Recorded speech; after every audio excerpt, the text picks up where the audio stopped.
Say Geek here. I want to take a moment to share with you some tricks that you can do with the fill handle in Excel.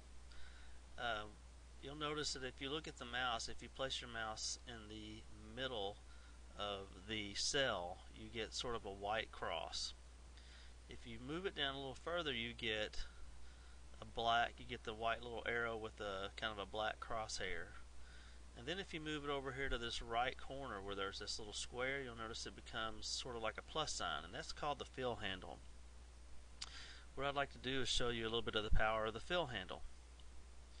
Let's say we want to do a quick numbering of a column. So I'm going to type the number 1, number 2, number 3.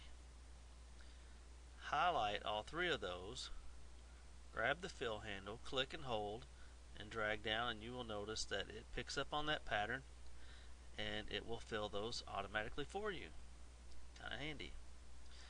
Let's take a moment and we'll start over. How about we do 1, 3, 5. Let's see if it picks that up. 7, 9. There you'll notice it picks up your patterns there. It can do odd and even. Some other things that it can do, if I type in Jan and Feb, it'll pick up on that as well, and you'll see the months of the year. Kind of neat, huh? Some other things that you might want to do. You can do a little bit of a trend analysis. You know, if you've got sales numbers, for instance, if you got sales numbers for the month of January, and I'm just going to put February here, and we'll just make the months here. Highlight the two, grab the fill handle, drag it down. Let's say I've got some figures, some sales figures from a certain year.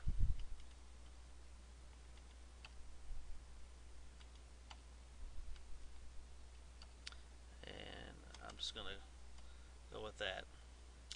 So let's say these are sales figures and we want to do some trend analysis. We want to see, okay, if this current trend stays, what's the rest of our year going to look like?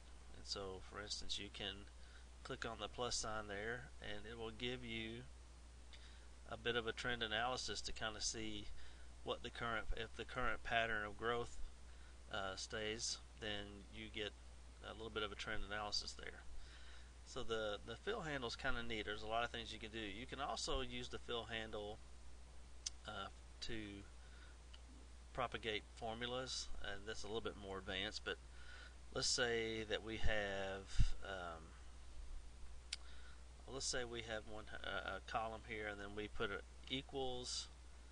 I'm going to do a real simple formula: A plus 100.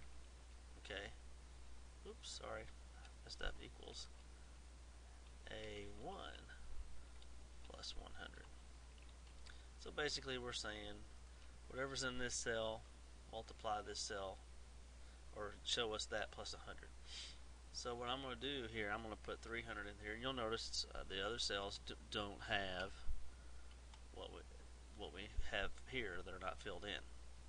So let's say if I click and hold on this and I drag downward on the fill handle, now if you look, there's A2 plus 100, A3 plus 100, A4 plus 100. So I actually picked up on the way you typed in your formula in there, and it filled the formulas in for these cells below. So I hope that is a handy trick for you, and maybe you've learned a little something that'll help you out.